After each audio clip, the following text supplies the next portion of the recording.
Halo saya Singers, kembali berjumpa bersama saya Denny Darko. Tidak ada yang namanya misteri, yang ada adalah tanda-tanda yang kita semua coba untuk mengerti.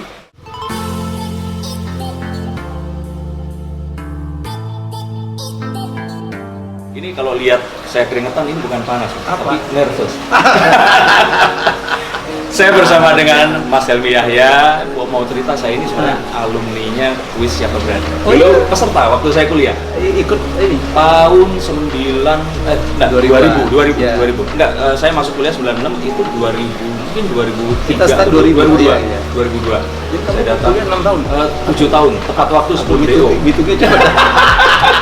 Masuk 96, lulusnya 2001. Jarang orang yang ini loh, ngitung loh Mas. Mas Helmi itu luar biasa masalah. Karena saya akuntan gitu. Ini mesti lulusnya lama gitu.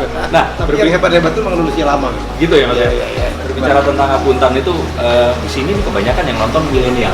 Oh gitu. Iya. Dan mereka ini bertanya-tanya, sebenarnya Mas Helmi ini tuh, kalau saya kan tahu Mas Helmi ini King of Creative Content, King of Quiz. Nah, kalau orang-orang ini kan nanya, kalau misalkan lihat di Wikipedia, itu kan sekolahnya dulu di IPB, pernah di mana? STAN, Ya. terus kemudian pegawai negeri sampai seperti ini. Ya. Ini pertanyaannya sederhana, Mas. Itu by design atau enggak? Karena ada pilihan, Dan. Ya. Aku itu kan bapakku kan pedagang kaki lima. Ya. Aku melupakan cita-citaku, pokoknya bisa kuliah tamat itu udah bersyukur lah. Betul. Jadi saya melupakan, hidup saya itu kan tidak mewah-mewah banget, ngalir aja, yang penting tamat. Iya. Jadi ada sekolah gratis, cari sekolah gratis, ada STAN, Iya. aku masuk STAN. Apakah jiwaku akuntan? Iya. Kalau ditanya enggak juga, Iya. cuman saya bukan orang yang mau menyia-nyiakan kesempatan yang Betul. diberikan oleh Allah ke saya gitu. Jadi begitu saya masuk STAN, ya udah saya serius. Jadi walaupun itu bukan sekolah tujuanku, Iya. aku lulus terbaik juga. Gitu. Oh. Jadi menurut saya, yang penting kita tanggung jawab ya Iya. atas kesempatan yang diberikan oleh Allah ke kita, itu yang saya lakukan. Oke, tapi jangan cerita banyak dulu, karena saya pakai caranya agak berbeda nih Mas. Saya selalu pakai kartu tarot. Nah, kartu tarot ini ada 78 Mas. Ya. Semua ini Dulu- memiliki arti yang definit. Dulu pernah aku jadikan pertanyaan berapa jumlah? Oh, oke, iya.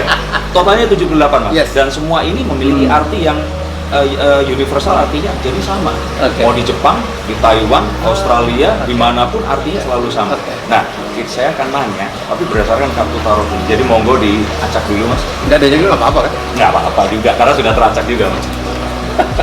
Nah, ambil satu-satu Mas. Mau dari mana aja? Saya akan nanya nanti berdasarkan kartu ini Mas. Nah, coba ditunjukkan. Oke. Nah, kartu ini the world, artinya itu satu siklus yang akan dimulai lagi. Nah, tapi siklusnya tidak pernah berhenti. Nah, ini pertanyaannya. Mas Helmi 57 tahun. Ya. Sudah, kalau buat saya yang juga entertainer dan sebagainya, Mas ini sudah mencapai semuanya. Mau ngapain lagi sih? Nggak mau menikmati masa pensiun, santai saja sama keluarga. Kok masih bikin YouTube lagi sekarang ini? Saya pikir tuh gini ya, setelah saya bekerja sangat keras, Ya. saya sekarang ngelakonin hidup itu yang ngikutin passion saya. Tapi kan hidupnya Mas Helmi memang ikutin passion ya? Ya gitu, oh enggak, saya kan pernah jadi akuntan, saya pernah jadi pegawai negeri, ya kan. Oke. Saya pernah bekerja untuk orang. Ya. Passion saya adalah bekerja sesuatu ya yang ada hubungannya dengan hiburan, ya kan. Oke. Terus ada hubungannya dengan memberikan edukasi. Ya. Sekarang saya melakukan itu, jadi saya nggak merasa kerja nih, jadi saya rileks banget. Ya. Apalagi setelah saya turun dari TVRI. Iya, betul. Ya, jadi saya nggak ada lagi beban apapun gitu ya. Jadi saya rileks banget. Jadi memberi kesempatan kepada banyak orang. Dan Jack Ma mengatakan gini, usia 50-60 itu adalah time to share. Oke. Ya, kalau nggak salah Jack Ma bilang 20-30 itu waktunya 20-30 itu waktunya belajar, 30-40 itu waktunya kerja, 40-50 itu waktunya menjadi pengusaha dan berkembang. 50-60 itu kan dari tenaga udah nggak kenceng lagi gitu. Tapi kan yang pengalaman kita dari sekolah, dari bekerja, dari menjadi pengusaha itu kan banyak banget. Iya, betul. Jadi usia 50-60 itu kayak saya itu adalah waktunya untuk berbagi. Oh. Termasuk saya di TVRI kemarin waktunya saya berbagi lah. Saya dibesarkan oleh TVRI dan kemudian I give it back. Jadi give it back. maksudnya kan kemarin pun gajinya cuma 46 juta. Nah, 32 juta. Kamu maaf lagi. saya cuma lihat ini di kemarin juga di obrolan ini 32 juta. Dan itu satu bulan Mas memang benar-benar ngantor dan Oh iya. Kadang-kadang Sabtu masuk, Minggu masuk, pulang malam. Nah yang dicari itu apa? Makanya di kartu ini biasanya orang menanyakan itu tadi. Itu hanya sebuah country call lah ya. Jadi hanya apa? Ya saya suka di bidangnya. Saya tuh kan suka tantangan. Kan berapa banyak orang gitu atau kelompok orang yang mencoba membuat TVRI dan teknologi kan tidak berhasil. Betul. Saya kemarin kan di zaman saya kan berhasil Yang keuangannya 3 kali berturut-turut disclaimer saya bisa angkat jadi WTP. Ya kan rating dan share-nya naik. Kita mendapatkan program yang bagus banget. Tiba-tiba TVRI punya program nomor 1 waktu kita menayangkan timnas Indonesia lawan Malaysia. Itu tidak pernah kejadian. AFC. Ya waktu itu Piala Dunia. Dan kita dapat Liga Inggris. Semuanya kan kepercayaan. Karyawan menjadi bangga. Dulu kan menjadi karyawan TVRI tidak bangga mereka dengan seragam baru, dengan logo baru. Udah. Kalau saya mau nyari uang, ngapain saya ke sana? Saya sekali MC aja udah makanya lebih dari sebulan. Jadi menurut saya kadang-kadang hidup itu ada begitunya ya. Menurut saya berasal dari keluarga yang under gitu, yang jauh di bawah secara ekonomi. Kemudian Allah sudah memberikan saya banyak sekali rezeki dan sebagian rezeki itu berasal dari dunia TV. Yang membesarkan saya kan dunia TV. Dan saya belajar TV itu adalah di TVRI. Time to give it back. Enggak saja ke TVRI tetapi kepada masyarakat. Jadi saya pikir dulu hidup saya udah cukup lah ya. Jadi kalau mewah-mewah banget enggak gitu kan. Jadi wajar-wajar tapi kan makan ada gitu aja lah. Jadi menurut saya sih ini baru satu sentuhan. Ambil satu lagi Pak. Oh itu artinya. Ini artinya itu tadi satu siklus sudah selesai, tapi siklus baru dimulai. Saya lihat Mas Helmi seperti itu. Oke. Nah, kartu ini itu adalah kartu Six of Wands. Kembalinya ke Satria, ini ke dunianya. Nah, saya lihat ini Mas Helmi ini kembali ke dunia konten kreatif. Kalau dulu orang tahu dengan semua yang Mas Helmi buat itu kan ya pasti sukses gitu. Nah, ini dengan YouTube ini apa sih yang diharapkan sama Mas Helmi? Jadi mungkin saya sih kembali ke kebebasan ya. Jadi saya setelah selesai dari TVRI kembali ke kebebasan. Saya bebas berekspresi, saya bebas menyampaikan apa yang ada yang di otak saya, apa yang ada di hati saya. Jadi time to share. Makanya konten-konten saya kan saya nggak mau tuh, saya nggak ikut prank-prankan. Ya nggak pantas juga lah ya. Saya nggak ikut yang terlalu hingar-bingar gitu. Saya lebih ada edukasinya, ada informasinya, kemudian ada inspirasinya. Hari ini saya mengangkat tentang bagaimana kadang-kadang kita tidak menghargai ibu yang habis-habisan berkorban untuk kita. Ya, jadi responnya luar biasa. Jadi saya pikir itu, dan itu yang saya lakukan selama ini sebagai public speaker yang pada saat saya menjadi dirut TVRI agak berkurang tuh waktu saya itu sharing. Jadi saya tuh kemarin begitu masuk usia late 40s gitu ya, 45 ke sini sampai 50 something gitu, saya udah banyak menjadi public speaker. Bukan saja saya dibayar. Mahal lagi dibayar tapi ada kepuasan lebih besar. Kita ada ada kesempatan untuk berbagi, sharing gitu kan. Karya-karya TV saya begitu kan. Karya TV juga saya kan penuh inspirasi. Saya bikin reality show yang dream comes true, yang mengabulkan mimpi banyak orang. Saya bikin acara-acara quiz yang ada edukasinya, yang membuat orang menjadi pintar. Jadi saya pikir Helmi Yahya tidak akan pernah jauh dari situ. Dan sekarang saya puas gitu. Kalau dulu kan ada unsur birokrasi, ada harus mikirin ini, mikirin itu, mikirin dewan pengawas yang sulit banget dimengerti. Gitu. Saya ini semua bebas. Dan alhamdulillah ya, dan belum ya jauh masih dibanding kamu. Tapi per 2 bulan belum 2 minggu udah 208.000. Belum 100 hari sudah seperti itu. Luar biasa.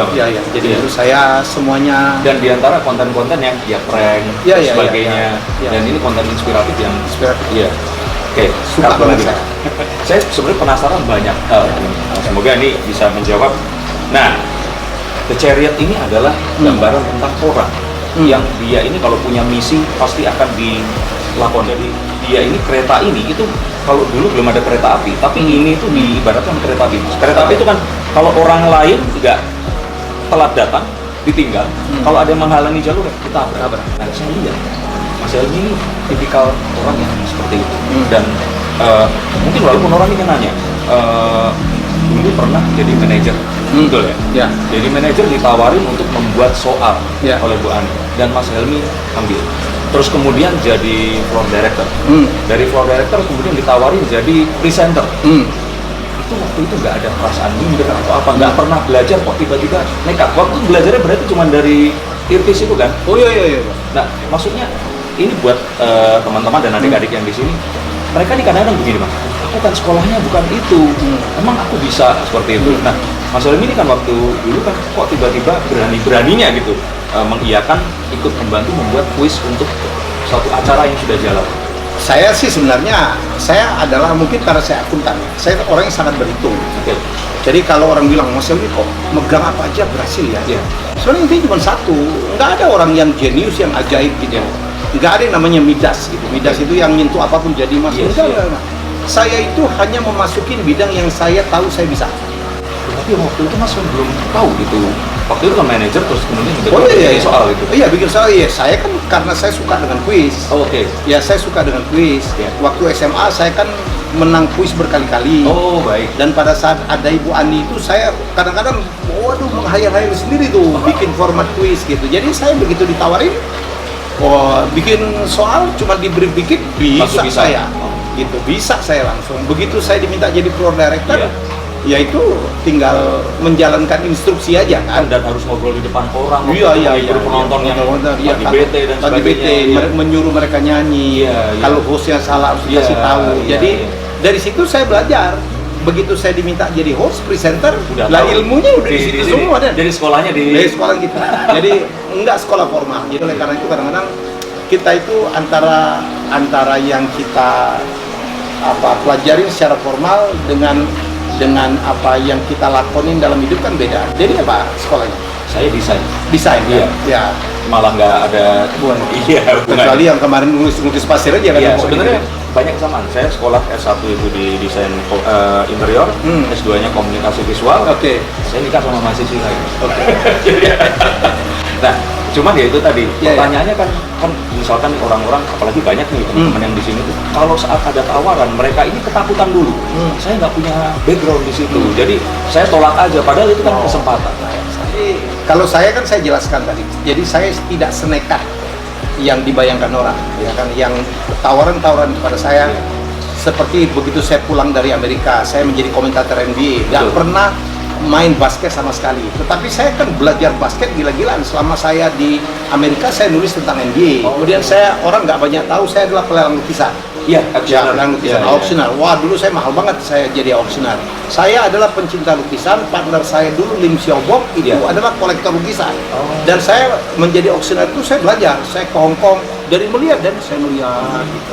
Oh begitu cara jadi auctioneer. Dan saya jadi apakah itu merupakan satu kalau saya bilang ini satu hal tragedi di masa kecil yang membuat Mas Helmi ini jadi seorang pembelajar. Dulu kan Bapak katanya pernah punya gedung bioskop, terus sampai terbakar 2 kali, terus harus Mas Helmi menjadi saksi pindah dari Ogan Ilir ke Palembang, mengalami hidup yang kangkung terus kalau dibagi 8 sebagainya.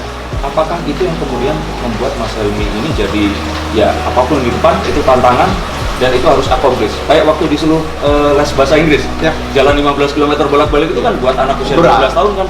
Jadi gini, kunci suksesnya Pak. Seperti saya berhasil di TVRI, it's not Helmi Yahya,